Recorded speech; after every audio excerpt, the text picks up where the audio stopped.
You're listening to the Cantina Cast, your home for thought-provoking Star Wars talk. Join Adler and Jonesy in breaking down the latest news, trailers, movies, and of course, your favorite characters from a galaxy far, far away.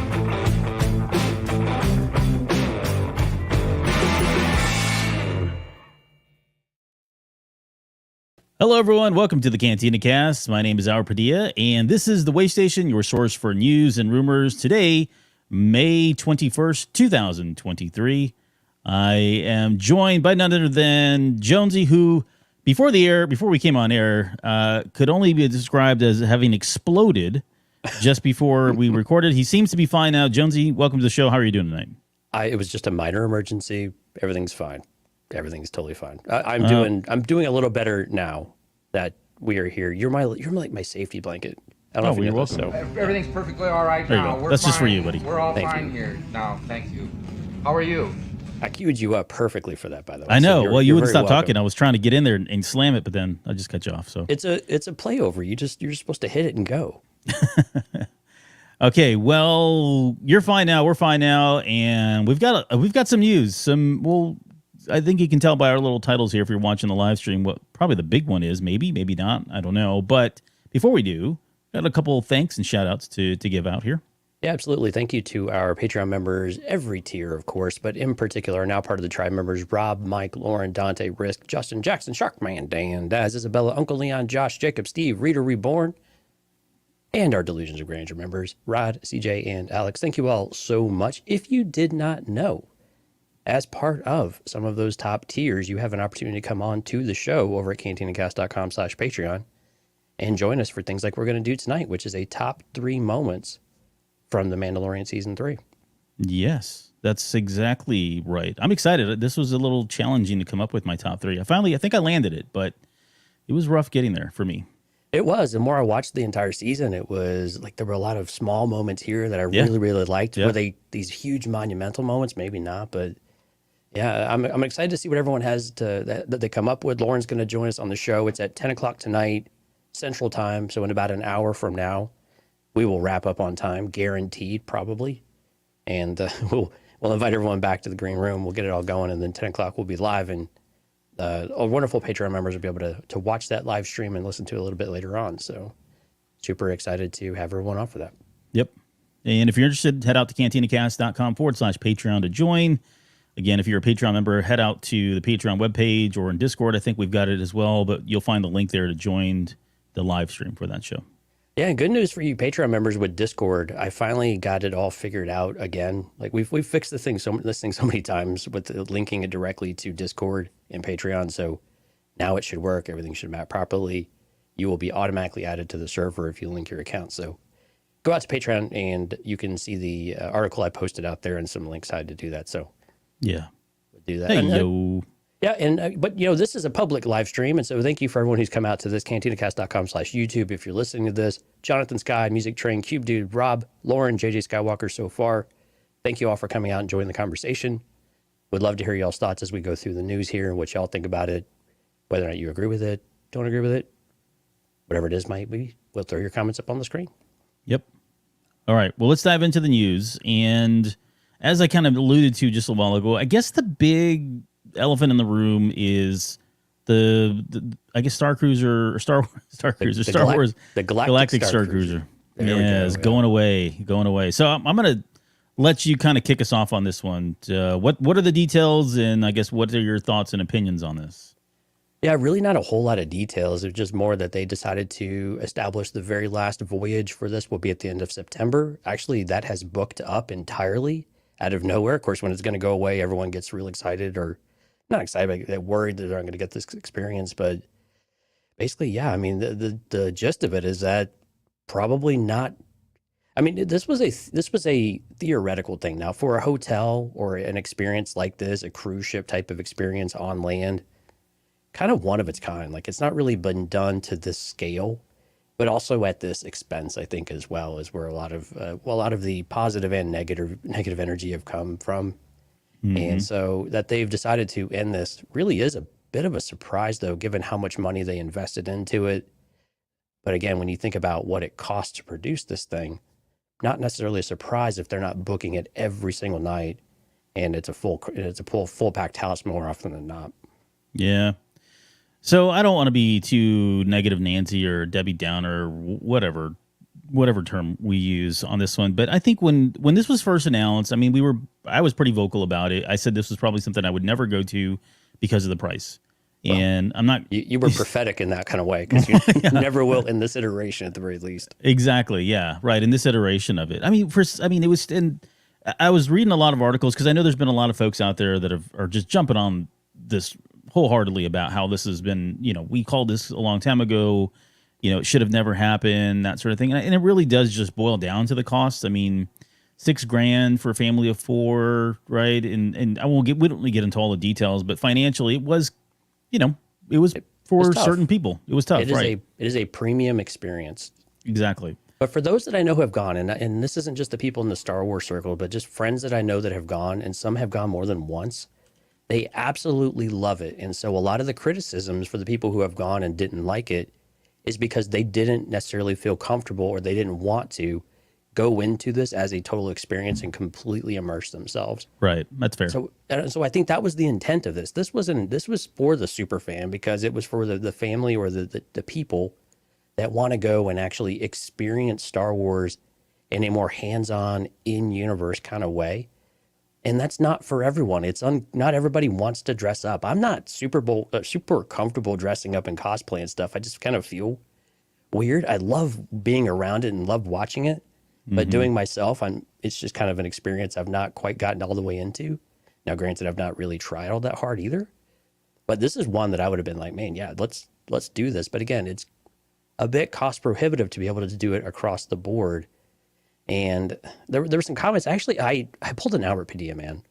I actually went out. I was on Reddit, and I was reading some of the responses to this. And there was so much, and I think this was on Twitter too. I really did pull an Albert on this one. Wow. Yeah. And there was so much false information about people who had never experienced it, never really looked into it, and don't really understand the economics behind a lot of this stuff. About what it is. And like you were saying, people kind of poo-pooing and wanting just to crap all over that this was just a horrible idea and whatever. I'm on the other side of the fence. I almost applaud Disney for trying, because this is an experience that not every company has the ability to do, but it is something that clearly has a demand out there for. And we can argue about the right supply demand curve and where the cost and the price comes in and all of that good stuff, but clearly there is a demand for it. And I applaud Disney putting their resources into trying something new and different. There are a whole lot of things that were working against them in this kind of way, but to try to something at this level is absolutely unheard of. Like I just don't know anybody that's done it on this kind of caliber before. And no, apparently when they did it, really was a good experience. Even though there were criticisms about the rooms being a little bit small, but the idea is you're not in the room. That's not the experience, right? Yeah. I mean, so the criticisms, aside from the cost, which I think at the end of the day was really just kind of the ultimate factor, and even usually what it boils down to, right? Yeah, and looking at even like the travel agents. I mean, they're the ones that are kind of at the front of lines of this thing, and they're the ones saying, yeah, it's just the money dried up. We really couldn't get people. It was a hard sell when we're selling all these other packages that are not even that.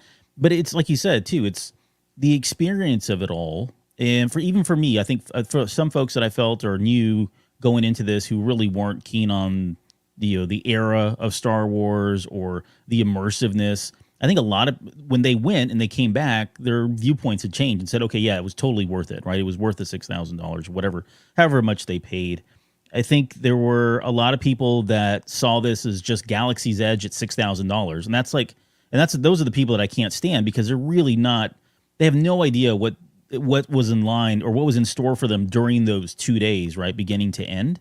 So that's completely unfair criticism. It sounds though like they are going to, take the loss, but then figure out a way to kind of retool this or bring some kind of experience back at maybe at a lower cost, make it more available. Maybe it's a smaller condensed. This was a 2-day cruise tour thing, right? Is that correct? Right. That's correct. Yes. So, I mean, I don't know. Do they scale it back to 1 day Do they remove certain aspects or certain portions? I mean, they probably got to have data on what was working, what wasn't. I think all of that will play into it. And it does sound like they are going to come back and try to do something else with all of this. I think they've learned a lot from this, and maybe it was a pretty risky, costly experiment.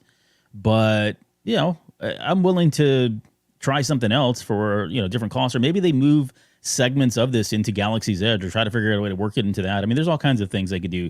They have a, you know, essentially an unlimited budget. So we'll see. Maybe we'll see what's in store. I mean, it sounds promising that they're at least going to try to salvage what they can and come back with something else later down the road. Yeah, and this is definitely going to be more of a retooling, I think. And I'm with you. I think this is where they're going to learn from this. You know, they cut back 7,000 employees already. We know they're cutting back Disney Plus. We know that cost and their operational, their OPEX, if you will, is a big concern for them right now as they kind of get the ship. Even though the parks have, excuse me, even though the parks have done really well, it's still an aspect that they have to look at. If you're cutting back staff and includes the cast, that's really hard to attract and keep talent, especially at a really top tier event where you expect a lot of your cast members as well, because this is something they have to be on the ball. It's like when you go on a cruise, you know, someone knows your name, they know all your habits, they learn it really quickly, and they have to be immersed in that and be able to do it. So I'm excited to see what else comes next. I like the idea that it's still being somewhat of a premium type of thing. It was only, the hotel only accommodated like 100 people. So the size of it was already kind of constricted. And so the people saying they had infinite space and whatever, that's not exactly true. But again, there weren't park passes included. There was a whole lot of other things that weren't necessarily, that could have made it slightly more valuable, I think, to people at the current price point. But there were still a lot of things that just kind of prohibited that from really taking flight. So anyway, great. I love, like I said, I really applaud the idea though in going through with it. It didn't work out in this iteration, so I'm really excited to see what else it could be. And I'm hoping that it still feels really special, and it truly is still a special Star Wars unique experience, and doesn't evolve into something else, entirely different.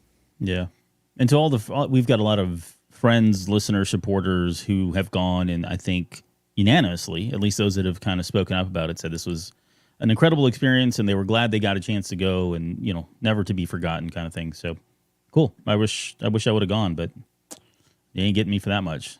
Sorry, Disney. I love Star Wars, but no, it ain't gonna happen. Yeah, I didn't go either. So, but yeah.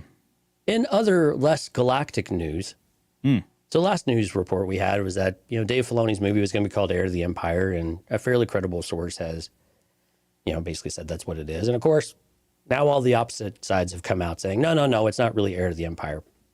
My question to you, Albert, because this probably matters more to you than it does to me: do you care if it's called Heir to the Empire or not? Is it really that important to you?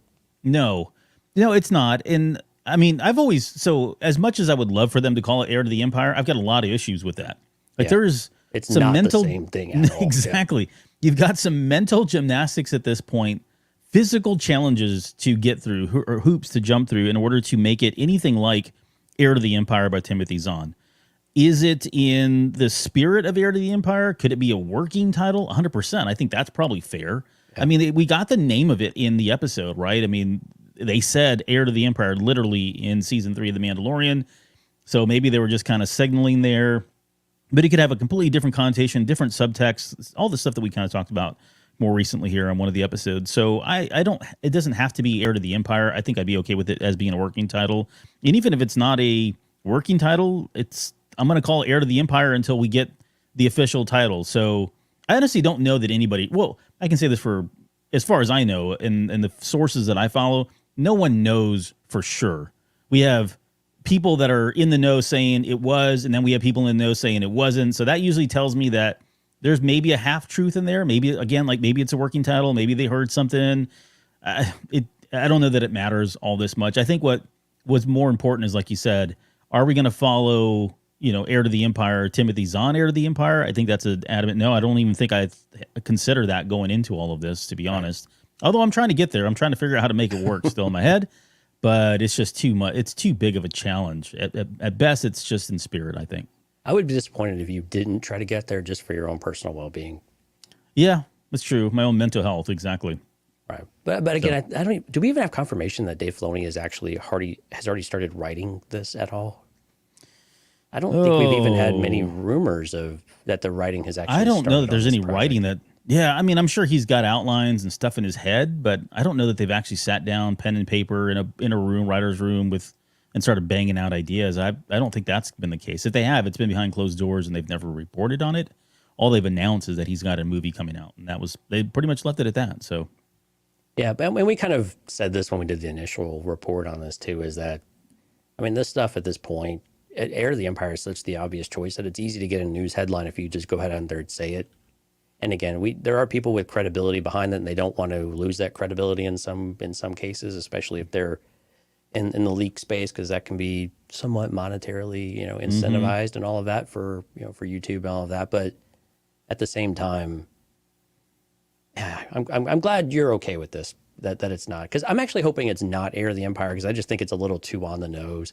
It's a little too, for me, the mental gymnastics, like you said, to be able to get over what we already know about Thrawn and all that. But then there's a part of me that's like, okay, I'm okay with kind of turning that on its head a little bit too, and just saying, here's what the new Heir to the Empire looks like. And after rewatching Mandalorian season 3, actually I warmed up to a little bit more, because it really is kind of Heir to the Empire. I mean, if you listen to what Gideon is talking about, that the way they're selling it up with Paleon and with Hux and Gideon, that was very much what it was supposed to be. I mean, it was very much Thrawn is the heir to the Empire in various ways that you can interpret that. So, right. I mean, so it still kind of works. I wouldn't be against it. But again, I'm always hoping for something a little bit more unique and just new and different too, that just feels like inspiring that, yeah, this is a new era, even though we're using a lot of elements from the past. Yeah, I'm okay. I'll sleep tonight. Right. So speaking a little bit about Mandalorian Season 3, we're going to have a new premiere over on Disney Plus on June 28th for the new Disney Gallery, the Mandalorian Season 3. So this is the behind-the-scenes look. They've done this for the other seasons. They've done this for Obi-Wan Kenobi, I believe, and some of the other ones. And so this comes out June 28th. So are these the do you enjoy these behind-the-scenes looks into the Mandalorian, or are they starting to feel a little repetitive, or how do you think you're going to feel about that one? Oh, yeah, I absolutely love these things. It's like we talked about with Visions, right? The minute you get kind of the behind the scenes stuff and you kind of understand what went into it and how the soup was cooked or sausage was made or whatever, colloquialism you want to use there, it kind of changes a lot of things. So I don't mind. I mean, I'm looking forward to it, especially during the summer. I hate to say this, but it's such a slow period. There's nothing. Yeah. Nothing. So whatever you can give me, Disney, to watch, especially with the writer's strike going on, I'll take it all at this point, because I don't know what I'm going to be doing over the summer with no Star Wars until we get to Ahsoka on August 31st. Oh, wait a minute. Sorry. That's not true. But yeah, so I'm down for whatever. I mean, I'll watch the heck out of this at some point. Maybe we'll even do a show on it. We've done shows on BTS stuff before, but it's usually because there's something more, something significant, prevalent that's kind of exposed or discussed or just, really juicy, but it's got to be worth it. So I don't know that we get that. We haven't had that really, I think, in these first two. It's been pretty much everything that's already been confirmed through interviews throughout the course of it and the post stuff. So nothing totally new, but it's always cool to look back and see how that soup was made.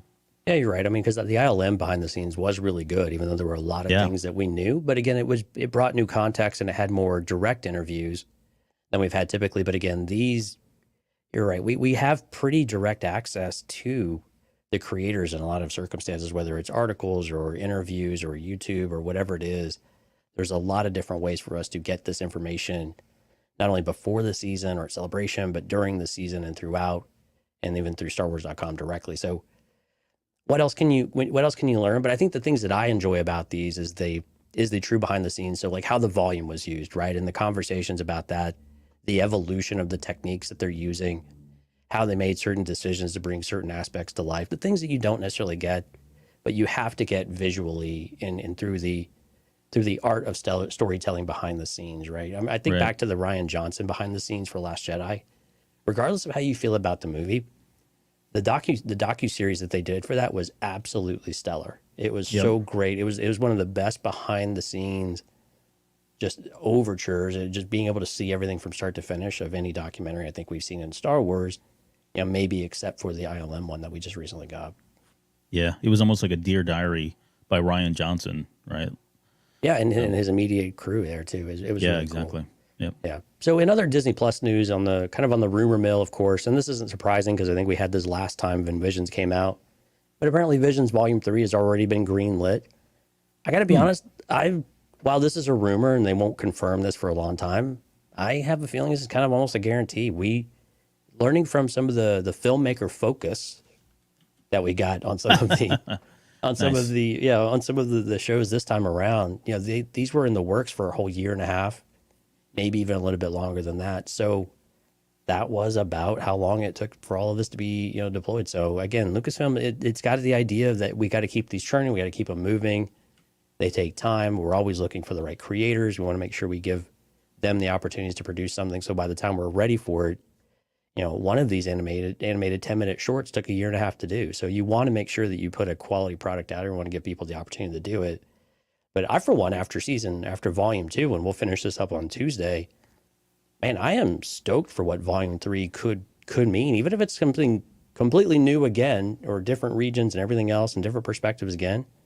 I'm kind of like reinvested into Visions at this point. And I know not everyone's on board with all of that. Maybe it's a more niche part of Star Wars fandom, but man, I'm all about it though. I can't wait for a volume 3 to come out.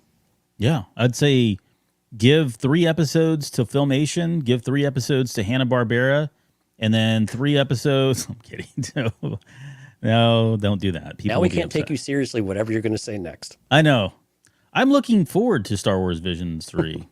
No, I mean this is a given. Like I don't even know why people would even consider it not being going to happen. We don't know the numbers, of course, because it's all behind Disney Plus. I mean, we've got the Nielsen ratings, and those only go so far. Right. So I would think that this is a low investment for Disney because they don't really. I mean, they're not really producing it. The studios are kind of doing everything. They're not going out and hiring folks or just going out and say, "Hey, you want to do it? Show us what you got." And they come and they pitch the ideas. I mean, this is like it's an easy win, I think, for Disney to kind of get this content out there. So can they go out there and solicit this for the next, 5-10 years? Probably. There's a lot of small animation studios everywhere that would be chomping at the bit to do this. So it's a low investment, I think. And I'm saying that purely just on speculation and what I know. So I don't see why they wouldn't continue to do this so long as people are tuning in and they're not, subs aren't cratering and royalties and all that other stuff that kind of factors in. So I think it's a given. I think we'll see it. Yeah, and again, I think when you look at Nielsen ratings for Visions, I don't know if that's even really the right, even though the U.S. is the biggest market for Star Wars, I think you're really looking at it from a Disney Plus international market and how those markets respond. And how do they even track that? comparatively. Well, I'm sure they have. I'm sure they have other stuff, right? Yeah. Right, and you look, and again, it all comes back to subscriber numbers, right? Of like what your subscribers doing in these other regions that you've deployed to. Are you seeing a bit of a boost? Are you seeing retention? There's a lot of questions.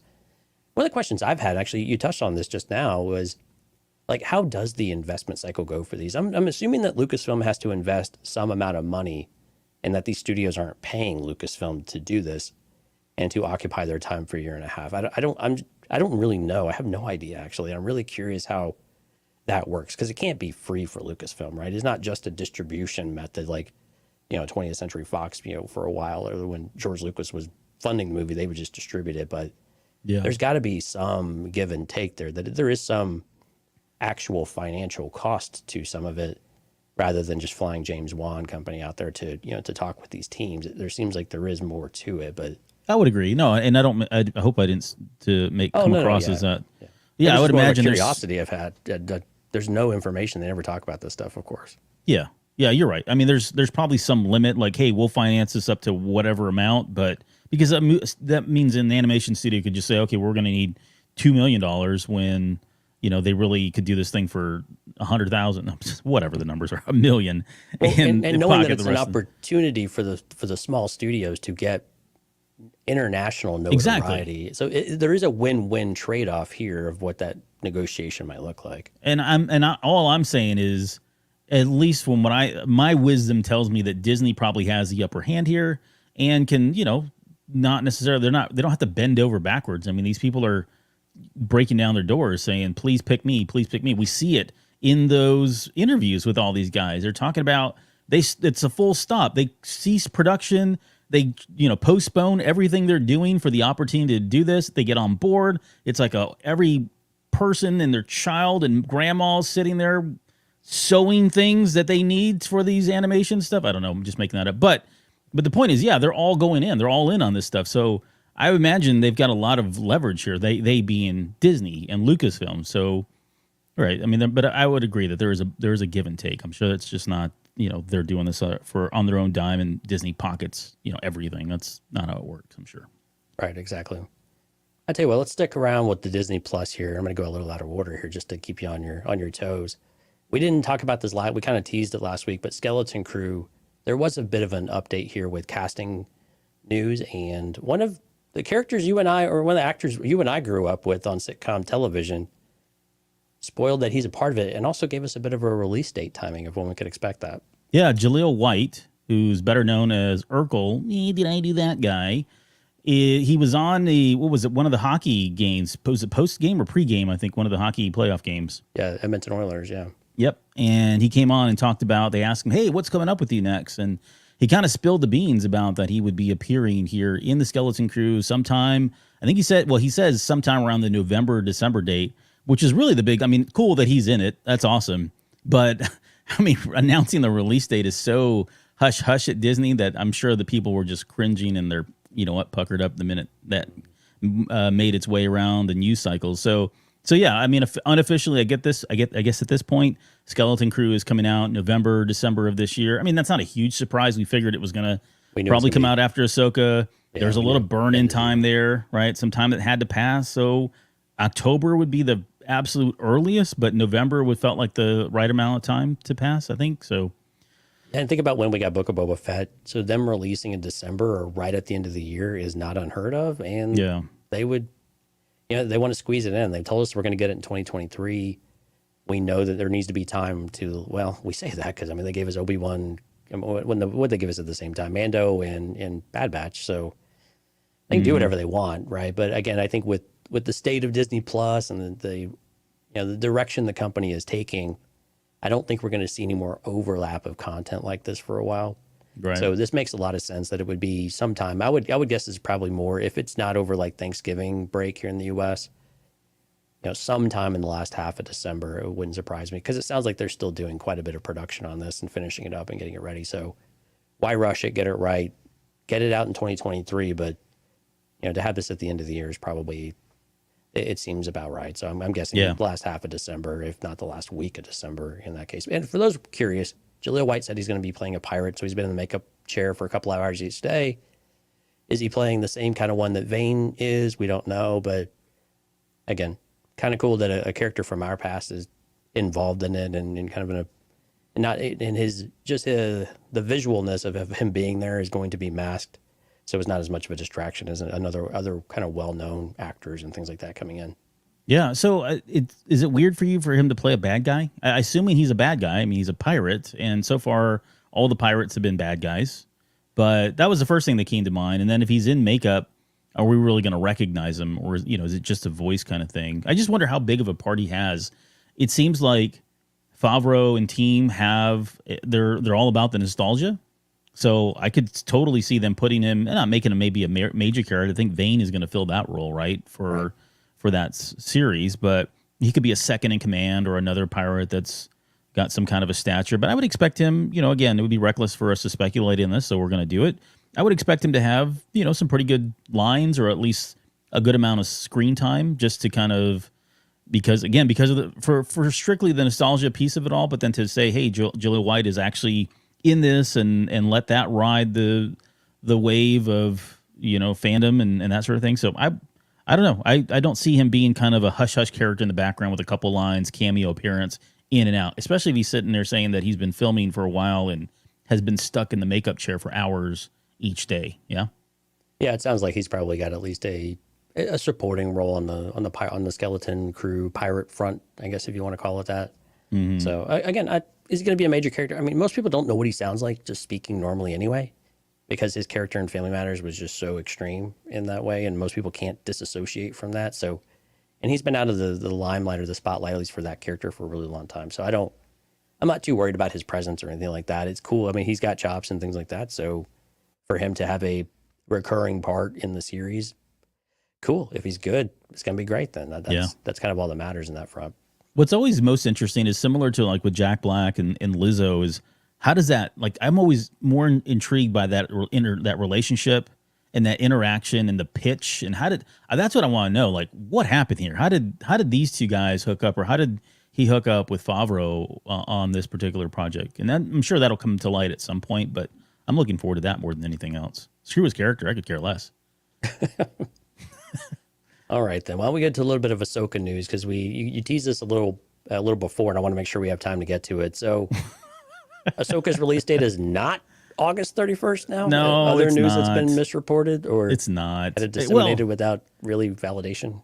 I think it was it Disney Insider or somebody posted this on Twitter or on social media. I forget what it was. I want to say it's Disney Insider. I could be wrong. I know within seconds, like Twitter was blowing up about this, and on some of the Facebook groups that I was on, I was seeing people post it left and right.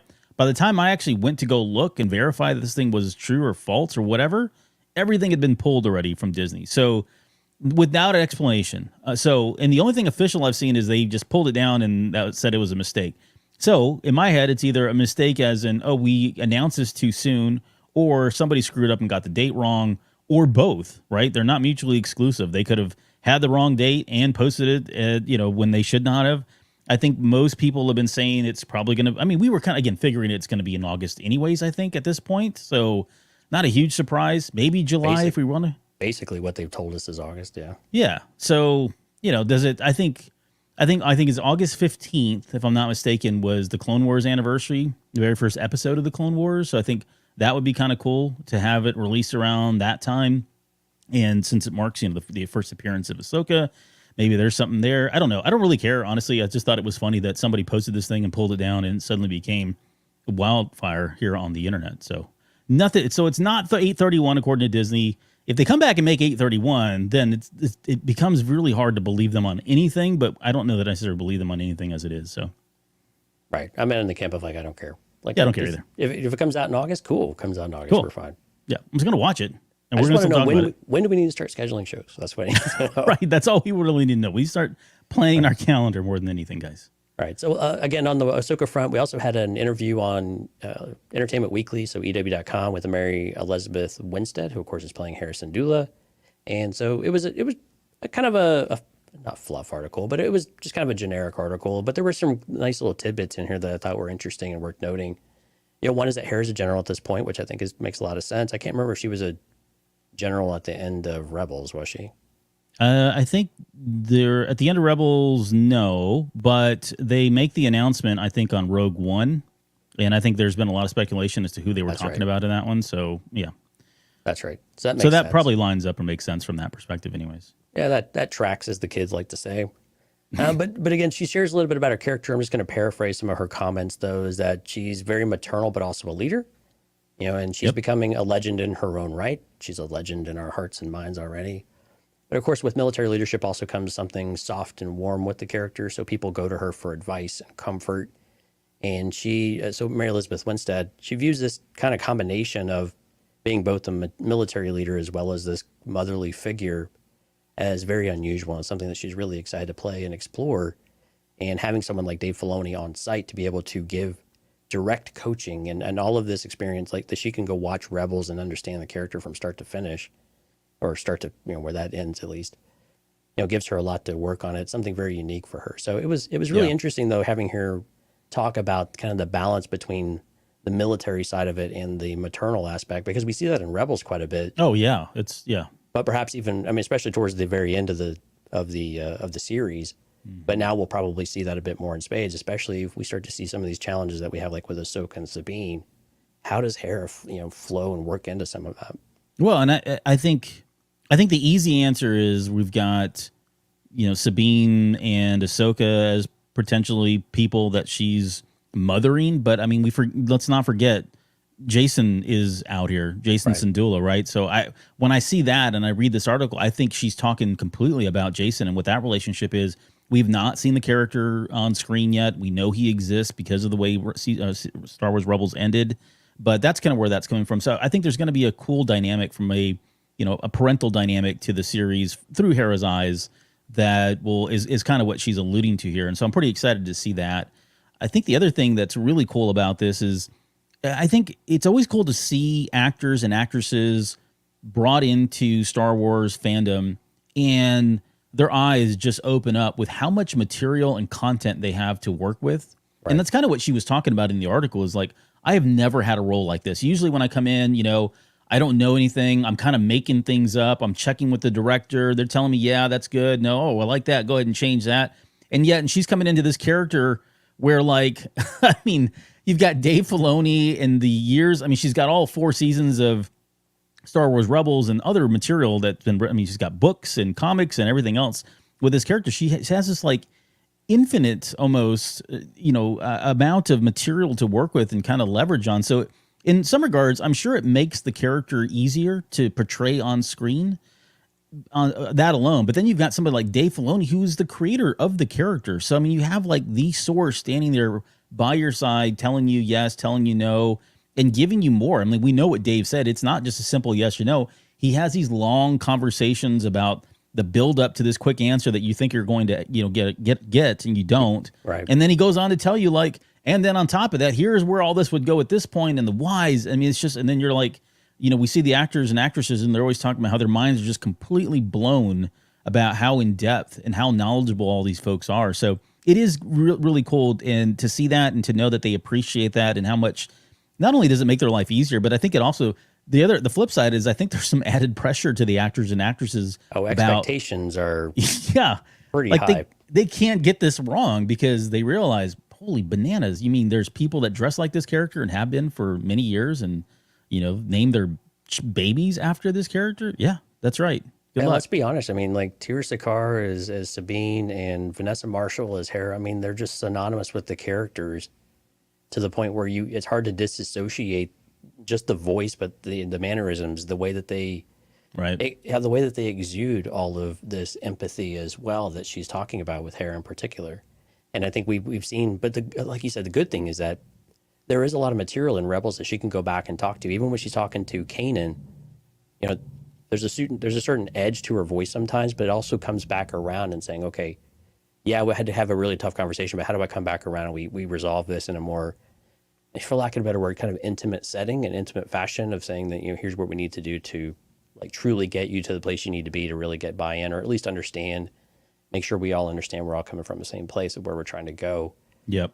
And again, her perspectives are very different now and her situation is very different. If she's embedded within the military, that is a different flavor than what she was throughout most of Rebels, right? So it'll be interesting to see what the development of that character looks like and what Mary Elizabeth Winstead can actually do with that.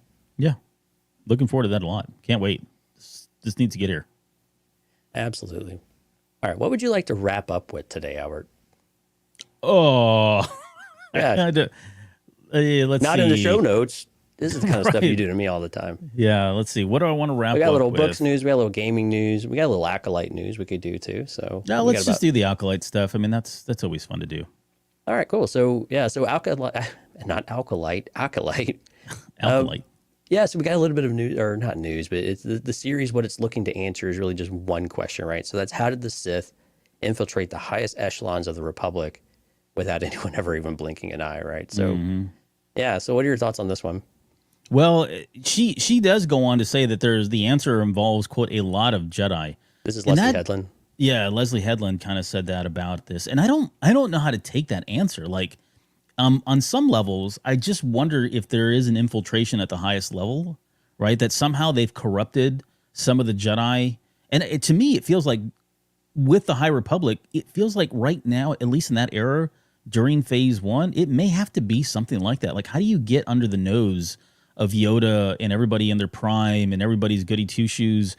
I just can't see somebody coming in and really just taking them on, especially when it's only one or two of them. So, and you can't repeat the Phantom Menace, right? You can't repeat Palpatine.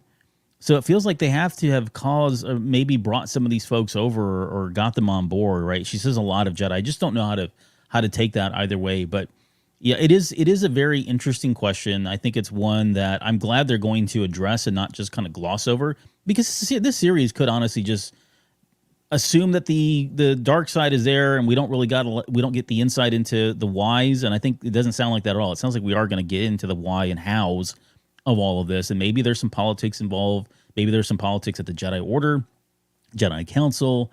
I've got more questions about where the hell Yoda's at again, because this just keeps all happening on his watch. But yeah, maybe they'll address all of that. You're right. It is tough because you can't rehash like the subtlety of Palpatine going into the Phantom Menace, right? I mean, that was more the Right. emergence of it. I get that. But again, it's not, this isn't Plagueis either. So how does this actually fit in? Is it the reintroduction of the dark side, or at least maybe the corruption of the dark side starting to get more present and start to spread amongst the Jedi? Or is it another presence at all? We've talked a little bit about, maybe the Night Sisters playing into some of this, maybe a Mother Talzin. Right. Is that how it comes into? We know there were some deals made on the back end with the Night Sisters at some point during the rise of the Sith behind the scenes. So what is this going to help explore some of that, potentially? It doesn't seem like this will bring in a Palpatine necessarily, but does it bring in a Plagueis or something like that? I think that would be a really cool way of bringing that all together. Again, trying to figure out who the heck the actual Acolyte is, if it's meaning it's an individual person or if it's, whatever that might be. So I think this is just, it continues to be really intriguing to watch and listen, because we know that the writing's not all the way done. We know that the story writing elements still need to get all the way finished. There's a little bit impacted maybe by WGA. We'll have to see what that actually looks like. But again, we got probably another year almost until this is going to be released. So a lot of runway before we will get any clear indication about what it actually is we're talking about, because we don't have a celebration between now and then. We don't really have any more major events that would seem to share any more additional information. So we're just going to get these little nuggets here and there when someone decides to talk. Some of the things I'm a little confused about what Headland is promising, though, is like it's investigating a series of mysterious crimes. Yeah. And I think you put in here CSI Jedi. Right. I mean, we kind of got that with part of Mandalorian season 3, right? We had Mulder and Scully going, looking for the mysteries and the plot. But well, we also I had don't know what to do with who this. are the Jedi that during the phase 1 that were investigating the death of Loden Greatstorm. I forget their names now. Yeah, we had Cian Holt, who was not a yeah. Jedi, but we had Emery. Oh, was it Emery? No, it wasn't Emery, but it's similar to that. We've got Lauren in the chat. Lauren needs to help us and bail us out. Yeah, Lauren, on this bail one. us out here. I like to use our 50 or ask a friend or Ask a friend, please. Yes. whatever it is. But yeah, I mean, we had that already. Now, I don't know that those characters would be, well, they wouldn't be around, I guess, at this point, unless for some reason they lived longer than expected. But yeah, it would be cool to see something like that. So it's not unprecedented. A series of crimes, though, that does lead me to, again, I mean, the first thing that comes to mind is, how do you commit a bunch of crimes under the nose of the Jedi unless the Jedi are in it? So, or in on it, I should say. So, Right. yeah, I mean, this series, there was also Daphne Keene. She was talking about how her character was a bi-species, half alien, half human. She said David Bowie meets Star Wars. She says, I have a mullet and I have horns. It's cute. So I don't know that we saw that. What's that? That sounds awesome. Not gonna lie. Right. So there's been little bits like that, but you're right. I mean, we're not going to really get anything substantial or concrete until we start getting trailers. I think more that'll probably really kind of set us off, and that only goes so far because they like to dupe us and swing us the wrong way on some of those at times. But looking forward to that. Phase 1 feels Emmerich Kaftor, by the way, was the Jedi's name from that series. That was part of the what was that? Trail of Shadows rather. Trail of Shadows. Yeah. There we go. All right. Well, we've completely botched that one.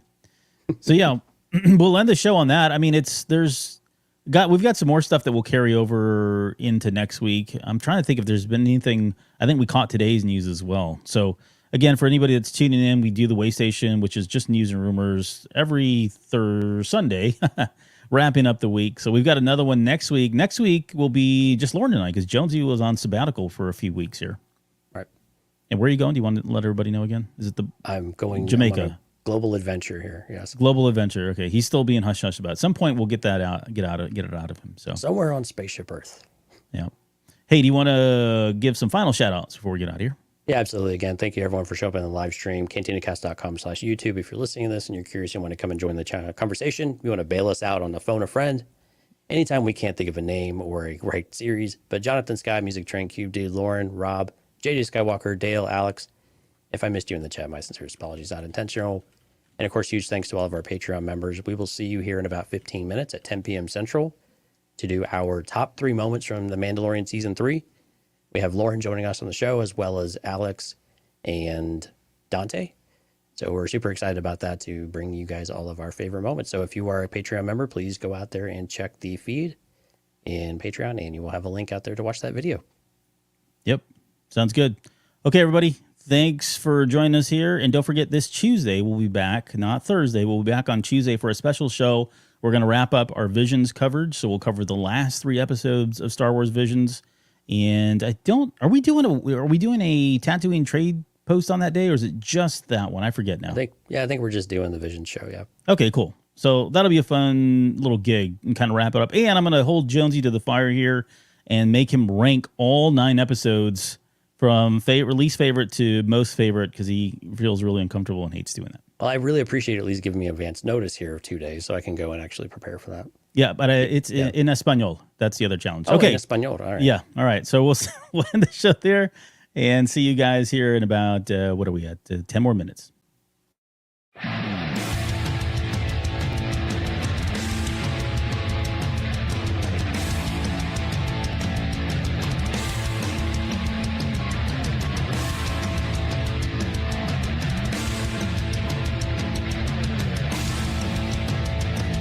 You're still listening? Wow, that's amazing. Well, I'm here to give you the disclaimer.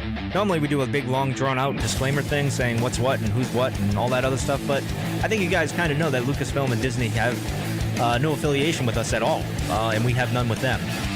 We talk about Star Wars, which is their property and all that other good, fun stuff, but I think you can tell which is our stuff and which is their stuff. If you can't, well, then send a lawyer to send an email to me, and I'll be glad to chat with them. Other than that, you know what's what, so that's your disclaimer.